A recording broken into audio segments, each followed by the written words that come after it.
right through the third quarter of 2020, but it did outperform in the fourth quarter of 2022, right through to the second quarter of last year, and again in the fourth quarter of last year. So that's I think really interesting, because that's just three stocks again, just showing you that performance. And for investors too that kind of want to take a trading mentality into the market and rebalance and rotate their positions on a regular basis, consider that from the beginning of right from the second quarter of 2022 through to the first quarter of this year, the combined sectors, I don't think that's actually what I've got there isn't so right.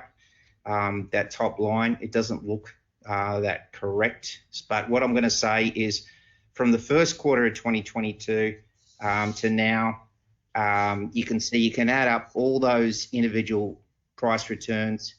So for this year and a bit of this of this year, you've got something like 30% returns, and then you add up the negative returns on the very least performing sector, and you've got something like 16% declines thereabouts. So you've got the ability to rotate sectors, and you don't have to do indices and a number of stocks and big baskets and so forth, but you can see there's enough diversity in our stock market for traders, and I think that's an element of tradability in our market that has continued to drive the day-to-day participation in the market. So, you know, every single day we have $1 billion Singapore dollars of shares trading hands. 25 cents in the dollar is in the banks, 20 cents in the dollar is in the REITs, another 20 cents in the dollar is in over 100 or so manufacturing stocks that have a lot of parallels to our actual industrial production here in Singapore, and relevance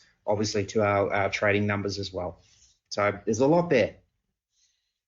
Okay, right. Thank you for the in-depth review. I think we're hearing that after COVID, the banking, the telcos, the travel sector has been driving the local markets up. So let's come back to present moment. Just last week, our Ministry of Trade and Industry released our GDP figures, showing a growth of 2.7% year on year in the first quarter of 2024. And it's also higher than last quarter. So are those factors that you mentioned previously, are they going to continue to drive the Singapore market? So maybe can you share with us your thoughts? Yeah, actually, good question, because when you read below the headline GDP and you look at the five sub-aggregates, the two goods producing industries, that's construction and manufacturing, makes up 20% of the GDP, 25% of the GDP thereabouts. And then you've got the remainder made up of services producing industries, which there's three of them in total. You can actually see on a quarter-on-quarter basis and on a year-on-year basis, the GDP growth is broadening here. It's being less uneven. So that's important when you've got that very diverse stock market spread over new growth industries, different sectors, different industries, and so forth. So 2.7% year-on-year growth followed 1.1% growth last year for the full year. It followed 3.8% growth in 2022. What was good was all five industry aggregates, they expanded year on year. Construction registered 4.3% growth. That services industry, which is comprised of three sub-industries, that's information and communications, finance and insurance, as well as professional services, that was up 4.2% year on year. And then if you compare it to the previous quarter, three of the five industries in the first quarter actually declined quarter on quarter, but that's after they printed really strong growth in the fourth quarter of last year. And then you saw two industries actually put strong growth on in the first quarter, quarter on quarter, and they were seeing turnarounds from the fourth quarter contraction. So there's an element of broadening and there's an element of moderation in the sub-industries. That's good news for our very wide bandwidth of sectors and industries in our stock market. So as I said, trends are indicating that Singapore GDP growth is becoming more broad-based, which is good news. Okay, well, let's hope the momentum can continue throughout 2024. And as I was reading up in preparation for this session, right, actually I came across one of your article published in Business Time. It's a very interesting article. You shared that retail investors provided a net inflow into Singapore stocks of 1.1 billion in February. I think I have one of the slides to show the article. Oh, Yeah. you must be the other reader, Simon. So I'd just like to ask, what is the significance of this information that you are sharing in this? Okay, can everybody see the article here? You know, I studied economics in high school, uni, 30 years ago, more than 30 years ago, and we in economics there was this thing called revealed preference theory, which businesses would use to try and understand the consumer behavior of their market. We do it in the same thing in the stock market. We want to understand what retail investors are motivated by. In Singapore, I think it's a little different.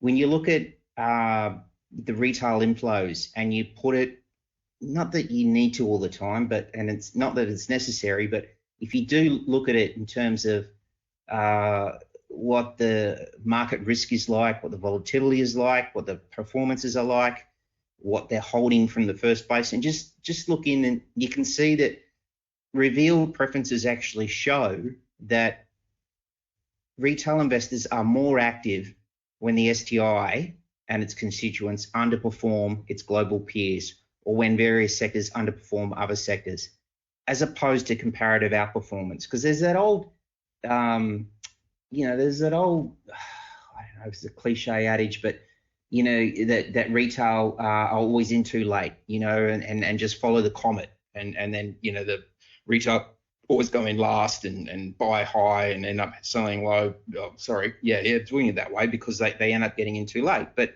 in Singapore, you can see that 15 billion Sing dollars, right? When you break it up in the different years, you can see that in 2020, when we had all that volatility of COVID, that's when we had the most net retail inflow. That's when we really underperformed global markets, because in the STI and the 50 most actives, we don't have a lot of tech plays. It was the tech plays because of the live streaming that really came to the forefront.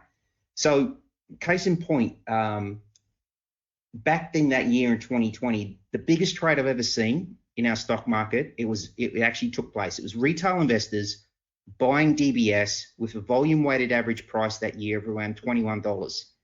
Then retail net sold the stock with Singapore $1.1 billion when the volume weighted average price was $28. So you can see the trade that was happening there. We have a lot of ETFs now. I think we've listed something like 20 since 2020. But in 2020, we also saw something pretty incredible with our two STI tracking ETFs. It took 17 years for the two STI tracking ETFs to reach 1 billion Singapore dollars in assets under management. And the 17 months that kind of overlapped with 2020 saw the AUM double. Just 17 months. It only took 17 months for the AUM to double to 2 billion amidst the volatility. Now, it's well and good to say, retail a lot more active in times of volatility and when the markets are perceived to be low, undervalued. But you can also see in the year of 2022, we were pretty much the strongest performing stock market across the world, helped by our Singapore dollar, but we were up 8%. S&P was down something like 15, 20%. That's when we saw the least amount of net retail buying, when we were actually outperforming. If you look at this year, here and now, you've got REITs, as we saw in that little heat map just before, remember, down 7%, the IHS REIT index. We've seen 530 million Singapore dollars of net retail buying in the REITs. Stocks that have averaged 5% gains this year have been among the 10 most net sold by retail investors. That includes Yangtze Jiang and Franklin Group, which are both up around 20% this year, are in those 10 stocks. then if you look at the 10 stocks that have been the most net bought by retail investors in Singapore so far this year, it's those stocks have actually averaged 10% declines so far this year. And that includes Cetrium, which is down 30%, CDL, and MLT, that's Mapletree Logistics Trust, which are both down around in the vicinity of 15% as of the end of last week. So this is the thing. I think really important to understand for all of us, the language of investors and traders here in Singapore. You know, retail investors net buy 1 billion of Singapore stocks in early 2024. I probably could have got a much stronger reaction from the trading and investors here if we said sell, sell, sell, sell, or something a little bit hysterical that implied we're a bit undervalued. Okay, so it sounds like a reverse indicator kind of thing for us. Well, we know. I mean, a lot of the investors that come along to the Phillip events that I've always done with SGX, with Phillip Securities, Phillip Capital, Phillip Nova, and so forth, you're pretty smart.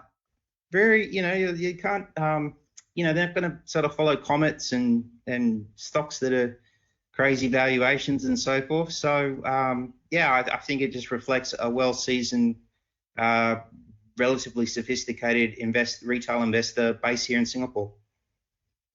Okay, great for sharing. And we have been zooming into the Singapore markets so far.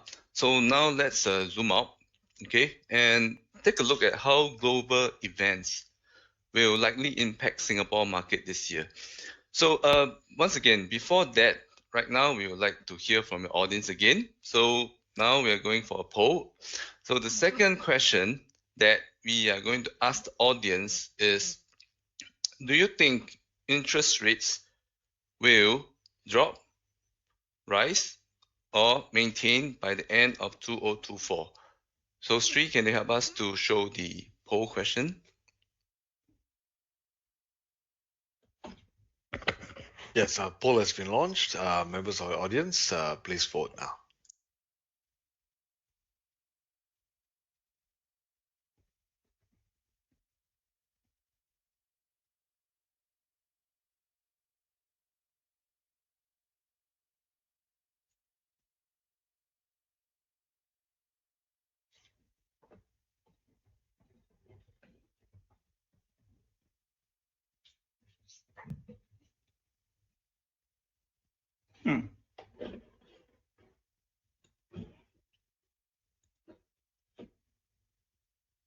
All right. Can we have the result of the poll? Isn't that interesting? That's so. So that's 57% stating that it will drop, 14% feel that it will rise, and 29% feel that it will remain the same. Simon, over to you. Yeah. Okay. All Simon, right. That's the exact same, very similar, remain the same, very similar to what the professional forecasters are saying too. Yeah, I think that's no surprise. Actually, it's probably a mixed signal from what I see, because we know that the interest rate is still what do you call it? The policy that is still, the government is still trying to try it out. It's testing water. So I think maybe they are also not sure what's going to happen. So I'm not surprised that this flows to the sentiment into the markets. But other than interest rates, of course, we would like to hear from you, Jeff, on your views on interest rates. But other than interest rates, any other factors that you think investors should take note of this year? Yeah, I think the tension, geopolitical tension, it's going to be a long year, obviously. And for some time, we've been talking about the gold ETF and the importance of the gold ETF. And, you know, just last week on Friday, it actually traded above 300 Singapore dollars a unit, our ETF, for the first time in history. And that was on the escalating geopolitical tensions in the Middle East, which have escalated one step further, and now the world's waiting to see what Israel does in retaliation. to the drone attack, which obviously was well fought off. But that's, this index, I think, the SPDR Gold Shares is super important. It's traded, as we say, in US dollars and Singapore dollars here in Singapore. 1 unit in the ETF is equivalent to 0.094 ounces of gold. So you need to buy about 11 units to have exposure of 1 ounce.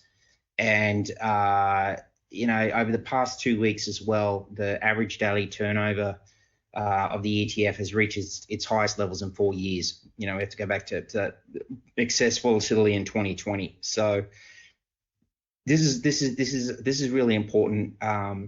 But what's also equally important for Asia is the outlook for manufacturing trade, as well as the outlook for the China economy. What we're seeing is some of the paradigms shift a lot over the last 4 months. So remember, we get flooded with 2024 outlooks at the end of 2023, just like the year before. They're mostly outdated and redundant within 2-3 weeks. And what we've found is that what the market has moved on from with the interest rate outlook is smooth landings. So markets are really, becoming, stock markets are becoming more of a barometer, not on the if and when of when we have rate cuts, but if and when the Fed Reserve can facilitate a smooth landing. The thing is, the longer the growth and the better the growth, the longer they can keep the rates up. But we've done some modeling on the PCE core deflator, which is the Fed's preferred gauge of inflation. You look at the data, simple basic extrapolations going back with all the data that goes back good 20 years, you can see there is a risk that it does start to level out at 3%. And if that's the case, then you could have obviously less chance of that smooth landing. So that's the if and when of the tightening of the financial conditions is number one. Number two is the manufacturing and trade. It has been more muted than we had hoped. January started with super strong trade numbers in Singapore, Taiwan, and South Korea, and then in February it was much more muted, and then in March it's been mixed. So these are the 3 core countries that we really gauge the regional trade and regional growth outlook on, and the problem is it's going to be gradual. So what I love about this Singapore stock market is that you've got this 2024 inflection points mostly happening in in the second half of 2024, if they happen. So we weren't going into the year with a bang. We were going in with having to be patient.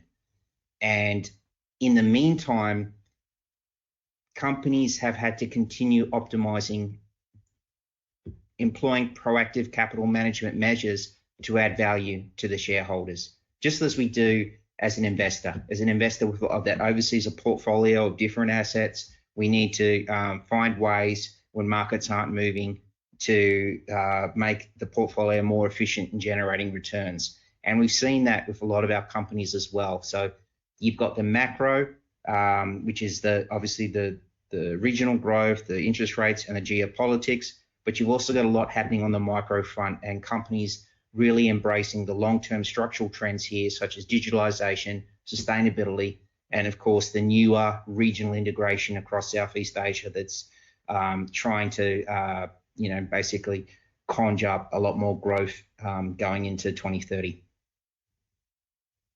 Okay, yeah, I think geopolitical tension probably is one of the biggest risks we have seen so far. We have been seeing the headlines, and every day there's new things that's happening. And of course, other than geopolitical tension, right, we also see that there's a different kind of war going on. For example, the chip war between the US and China. Okay, so the next question I would like to pose to Danish, okay, because I think I understand that he has been doing some research on this chip industry for a while. So Danish, with the chip war ongoing between US and China, okay, how do you think this will impact the Singapore markets? Yes, hi, let me bring up my slides. So one thing about the chip war, right, as you can see in this image, it hasn't really been focused purely just between US and China. It's actually across the entire world, throughout the entire world. A lot of countries, they are having a lot of, they're giving a lot of incentives to various semiconductor companies. And the main goal, really, for these countries is that they want to incentivize all these, massive semiconductor companies to manufacture their chips in their country. And this will help create jobs, boost the economy, and perhaps more importantly, from a geopolitical standpoint, it gives them some control over the semiconductor supply chain. And I think a key takeaway is that in this tug of war, we are likely to see a reconfiguration of this, global semiconductor supply chain, and Singapore really could benefit as an alternative destination. In fact, I think just last September, we had Global Foundries. They opened, $4 billion fabrication plant in Singapore, and we also had Applied Materials who opened their own factory in late 2022. And I think the strength of Singapore and what attracts these companies to our country is mainly due to Singapore's safe haven status, as well as our geopolitical stability. And really, as more global companies shift their manufacturing to Singapore, a couple of local semiconductor shares could benefit. And one thing to understand, especially for Singapore, is that our local semiconductor market, they majorly consists of what we call the outsourced semiconductor assembly and test companies, as well as the ATE companies. And essentially what they do is that the OSAT companies, they provide testing services, and essentially chips, after they are made, they have to be tested for their quality and efficiency. And this is important, especially for AI, because the more complex the chip is, the more stringent the testing requirements are. And then for ATE companies, of course, they essentially create the equipment that are used to test some of these chips. And some companies, right here, we have a UMS Holdings, Grand Venture Technology, as well as AEM Holdings. And all these companies, they should benefit as long as we see more semiconductor companies move their manufacturing to Singapore, because as long as the chip production is increasing, there will be greater demand for their services as well as their equipment. So, yep, I hope that answered some of your questions regarding this point. Yes, thank you, Danish, for sharing. And I think let's dive deeper into this chip industry. So we know that in the US, AI shares has been dominating the talks and the markets. So Jeff, I understand recently you did an interview. We'd just like to ask you also to share here, digitalization, tech, AI has already driven the US stock market. Do you think the AI rally has hit Singapore? Yeah, the fever has not. I would say the fever hasn't. But we're in the very early stages of this. So I would say the bigger, broader digitalization, and I guess what do we call it? Comparatively more wholesale digital transformation. AI is a key driver of both of those, and this is one thing that has been, forgive the pun, embedded increasingly into what a lot of us do in not just Singapore but Southeast Asia, which, as we all know, because Google come out and remind us in this Google document every year that ASEAN's going to become a $1 trillion $1 trillion internet economy by 2030. So that's basically doing wonders for digital consumers and merchants and accelerating e-commerce. We punch so well above our weight too, as Danish was discussing. If digitalization, or let's say digitally delivered services like financial services, like what we're doing right now, if that became in terms of the value of it, the dollar value of it, and that became your criteria to join the G7 across the world, we'd be sitting very close. We actually rank as the 8th largest across the world. We'd almost be in the G7.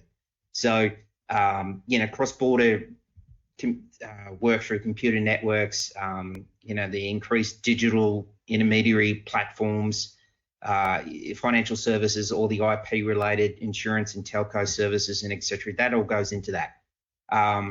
And this is the cool thing with the CIMSCI. So if you look at the company reports that our four of our biggest index stocks, so DBS, UOB, OCBC, and Singtel make up 56% of the CIMSCI weights.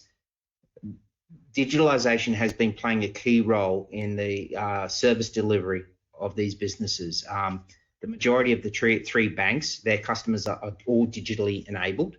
Singtel growth engines include the NCS, the data center, and its digital banking services, digital businesses are growing in scale.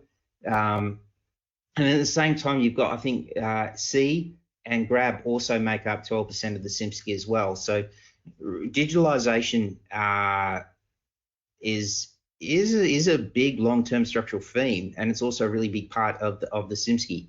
And we'll see more of this and read a lot more of this, as Danish mentioned. This 2024 rebound in the global semiconductor cycle, yes, it's taking some time, more than we thought, but this is supposed to continue all the way through to 2026, according to the Association Semi. And your wafer shipments are going to be setting new highs on the not just the AI, but high performance computing, 5G, as well as the industrial automation and so forth. Will be all those industrial applications and so forth. So we've also, iEdge also put together, this is really interesting too, because it's a page, and I'll share with you, Simon, that you can share with all the customers. So the iEdge Scientific Beta guys also put a AI index together based on I think 30 US companies, and they found 30 revenue streams that are relevant to AI adoption. And it basically spans 3 industries: hardware solutions, software algorithmic AI solutions, and industrial applications of AI. And one of those stocks just before that Danish had on his screen actually comes under the banner of one of those revenue streams. The stocks all have varied, when you look at those, you use those revenue streams as, potential kind of AI exposure. And you've got a number of stocks here in Singapore that have varied exposure. StarHub reports 15% revenue to network security software. That's seen as a revenue stream directly relevant to AI. Silver Lake Access, it maintains AI and machine learning and large language models is widely used in the banking sector to automate routine tasks. And it's addressing that through its CloudLink solution. And I also just want to check on just tech in general as well. Just because you're not necessarily an AI stock or known as an AI stock doesn't preclude some pretty big moves. One stock in particular that I wanted to share on is Franken Group. So it has led the handful of our tech-focused stocks last year and so far this year. And this provides those OEM, ODM type of solutions in analytical life sciences, automotive, healthcare, industrial, semiconductor industries. It's in Asia, it's in Europe, it's in the US. Outlooks have really driven its performance, particularly last year. So, and this is the thing, this is another great thing about our stock market. We have a number of research analysts, a number at Phillip as well. This one's at another bank, another broker, and he has form on the stock. And you can see when he makes a call on the stock, the market listens. Back on the 15th of August, this particular research analyst raised his TP on Franken by 28% to $1. And he upgraded the stock to a buy. Okay. Now this, prior to this, Franken had reported its first half results, it was trading at 82 cents. The whole day after it reported its results, not much reaction. In fact, it actually closed down 0.5 cent after it reported. And then the day after is when that research analyst upgraded the target price to $1. Now, why he did this, he said he saw the earnings cycle for the company approaching a trough, and he noted that improved earnings quality would be in the medical and the analytical and life sciences segments. They could be contributing more. And he added, Franken has these diverse revenue sources, and that's going to help the company remain resilient in the tough times. And when he did that upgrade, an upward revision, the next session it went from 82 cents to 94 cents. And then since then, he upgraded the target price to $1.23. And then in the third quarter business update, Franken noted its revenue for the second half would be stable as compared to the first half, and that its medical revenue actually did increase 20% year on year in the third quarter. And its analytical and life sciences also increased 20% year on year in the quarter. So the research analyst called it. And therefore, he has since been able to raise the price, and he's since raised the target price to $1.65, which I think is where the target price is now. And that's after it reported its full year 23 results. He's since revised it up to $1.74. So the share price, I looked on Monday, I didn't look at it today, it was at $1.58. So it was up 19% for the first 15 weeks of the year, up 48% in total return last year. I think, and up 95%, I think, since the end of 2019. So my point of the story is that investors, please use the research analysts at Phillip if you're looking to delve into the stock market. They do a lot of work covering these stocks, and when they come out and make some calls, sometimes they absolutely nail it, like this gentleman did. All right. So I hope we catch what we have been hearing so far. Although, like I mentioned in the start of the session, there's no trading call, no buying call. Yeah, that's right. I mean, this has all happened in the past history. Yeah. I understand that. Yeah. So, right. So, thanks for sharing, Jeff. So we have spoke about macro, micro, and also diving into different segments of Singapore market. So in view of time, I'd just like to ask Danish one question, okay? Because Danish is the younger investor, okay? Jeff and me, we are the young investor, so Danish is the younger investor, all right? So as a younger investor, Danish, what value do you think the Singapore market can offer you? All right, so to answer the question, let me show some of the slides that I prepared.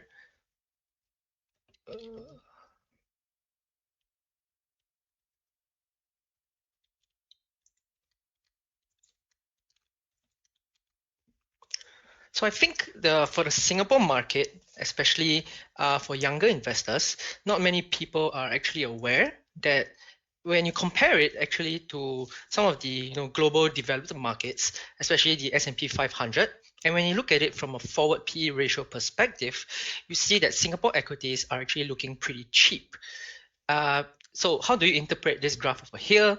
You can see that for the SIMSKI index, at least over the past 10 years, the average forward PE ratio is around 13.2, while for the S&P 500, the average or the 10-year average is around 18 forward PE ratio. And currently, the SIMSKI is trading about 1 standard deviation away from the average, and the S&P 500 rather is trading about 1 standard deviation above the average. So really what we can, the main takeaway from here is that Singapore equities, they are relatively cheap from a historical perspective, as well as when you compare it to the S&P 500. So another thing that I want to talk about, for Singapore is that we are probably quite, famous, or we are quite known as a very high dividend yield or dividend paying stock market. A lot of our stocks, for example, the top 3 local banks, they pay very high dividends.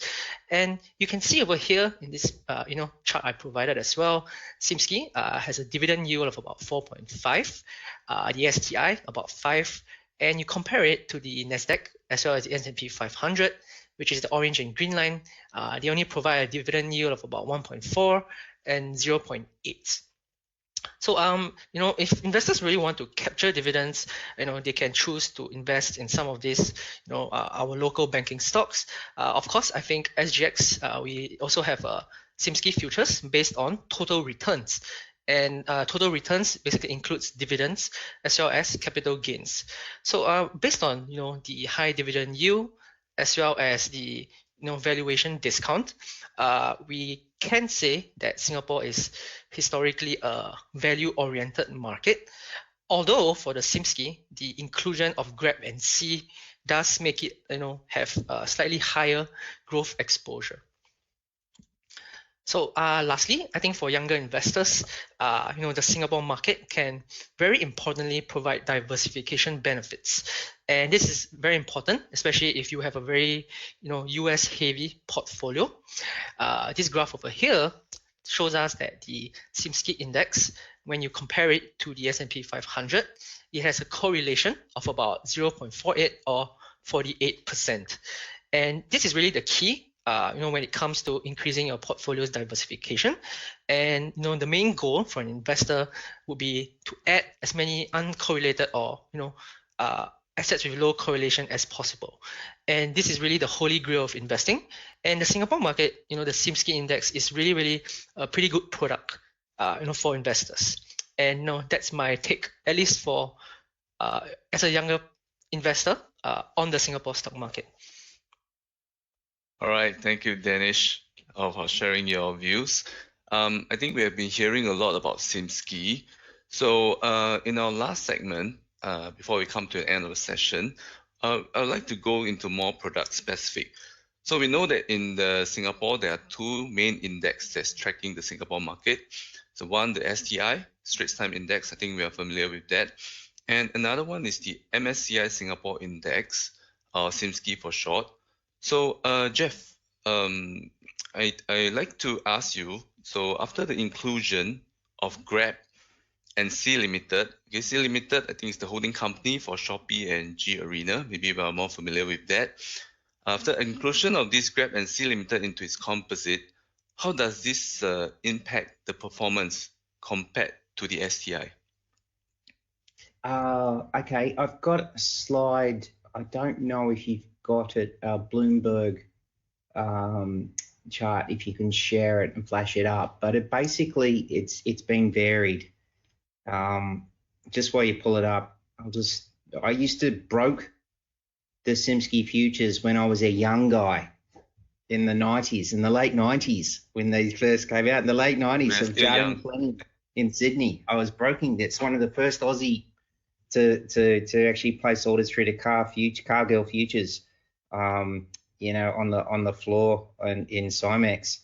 And this bottom green line, this bottom sort of part segment is showing you the correlation of Simski to the Straits Times Index. And you can see it's gone, it used to be very high.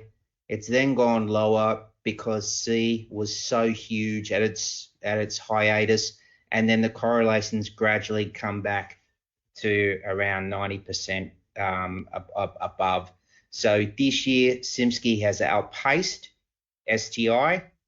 Last year it didn't. We could do a poll, just check with everybody if they can guess why STI. Actually, the 3 banks have a very similar. 3 banks have a little bit more impact on the Simski than they do with STI. Simski weight is exactly 50% for the trio of banks, but it's about 49% for the STI. So a little bit outperformance, underperformance. What I'd love to see investors take advantage of is spread trade the two, the Simski to the STI, because you can see there's enough variation sort of on a short-term basis. When you look at the second, the middle green line there, it's showing you the price ratio spread of the SIMSCI to the STI. So SIMSCI has underperformed STI, and as you can see, it's gradually starting to pick up. Underperformed during that 2022, obviously, with the inclusion of the GRAB and the C. As we said, it's I don't think it's a.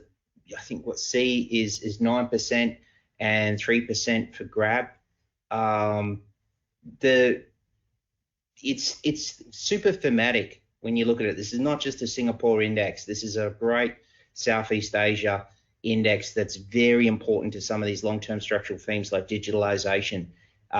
There's another slide that Maurice, the product manager of the SIMSCI, has prepared as well, if you've got it there, just to show you and reassure you that investors are embracing and continuing to embrace the SIMSCI.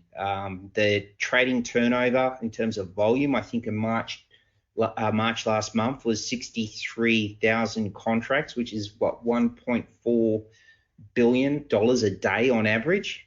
So that's the second consecutive month that it's above 60,000 contracts a day.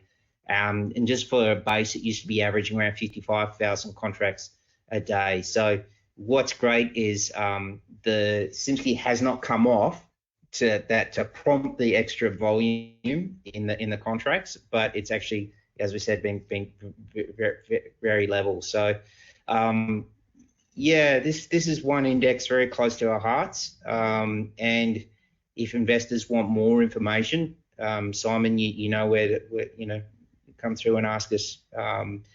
I still think it's it's made up of a lot of really good, interesting companies. So there's a lot of liquidity, and there's still a lot more we can do in terms of opportunities to for investors to look to optimize their portfolio with the stocks they hold and hedge more with the SIMSCI futures. A lot of these companies, a lot of the investors know very well as seasoned share investors. As we said, the three banks, which, as Danish mentioned, have incredible dividends. The dividend yields for the three banks at the end of last year. So you take out the FY23, all the dividend distributions that DBS, OCBC and UOB paid for that last financial year. You look at the end of 2023 share price, it was an exact 6% yield, which is really super strong. So as a yielding market, it's just I'll zip it, but I could go on for another hour. No problem. All right. And thank you, Jess, for sharing. But one thing I do know, after SIMSCI include GRAB and C, that the T+1 session trading is very active. So we get more trading opportunity, but lesser sleep. Yeah, and this is the thing with what we do at SGX. We've got to be catering to international investors. Many ways we're like Singapore Airlines. Singapore Airlines, if they were just catering to Singapore investors alone, there wouldn't be Singapore Airlines that the world knows. So we've got to find ways to make our products globally relevant, and also continuing to work with global investors, just like Philip does. And I think it's great because Singapore markets, we trading until about 5 o'clock, the equities. But then if, let's say, there's any news from the US and anything happens and you need to hedge, you can simply use the SIMSCI futures in T+1 session. It's still active, still liquid. You can still hedge our holdings during the night time. So I think it's a great instrument.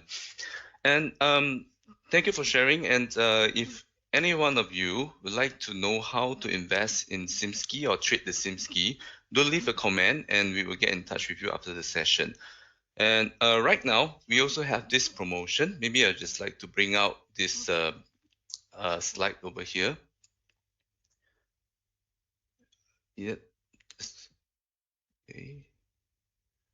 Yep. Okay. So right now, if you are trading SIMSCI, and we have this very, very, very good promotion. The commission is only 1.98, right? And it's starting since April. 1st of April, and it will last until 31st December. So if you're already our customer, you can simply scan this QR code here, okay, to get access to this SimSki promo. All right, so you just need to opt in to this QR code. So I'll just leave it here for 1 minute. And meanwhile, we would like to see if there's any questions that we can take for Danish and Jeff.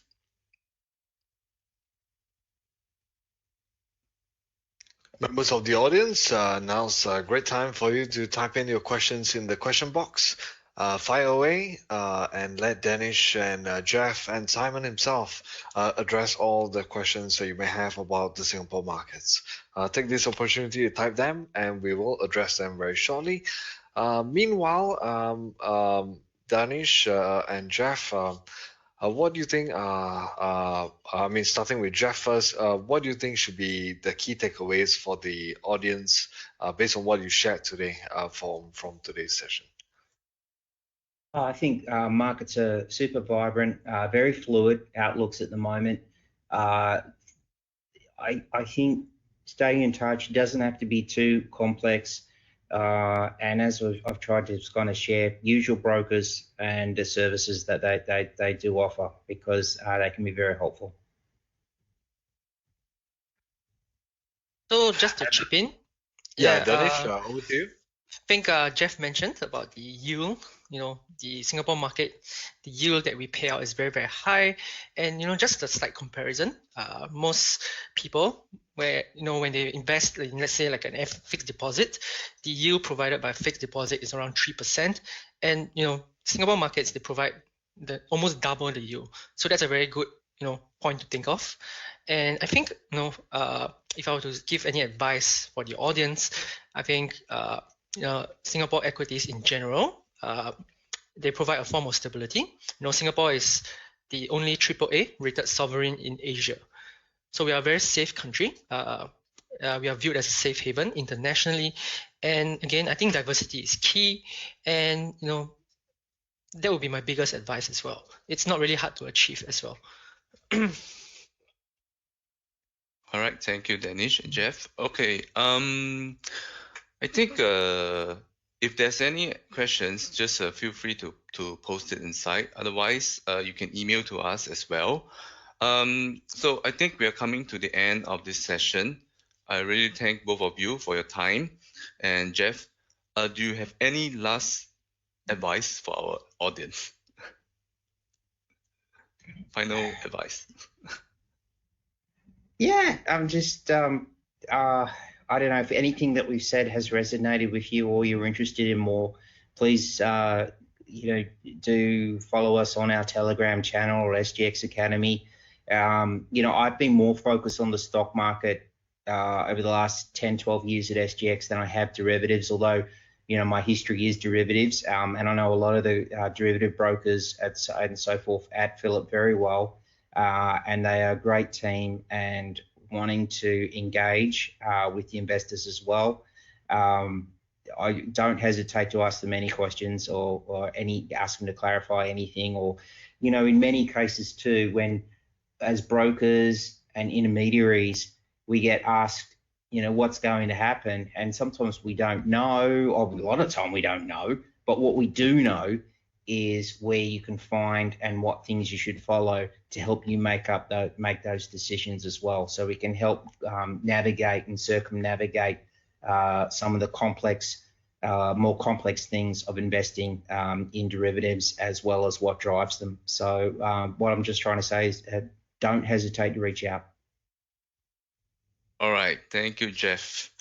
Okay, I think that's all the time we have for tonight. And thanks, audience, for joining. And thanks, Jeff, for your generous sharing. We look forward to more insights from you. Thank you. Right, and thank you, Danish, for bringing us a view from another perspective, from the younger investor perspective. And that's all, I think. And good night to everybody, and hope to see you all again. Thank you very much for joining us. Thank you.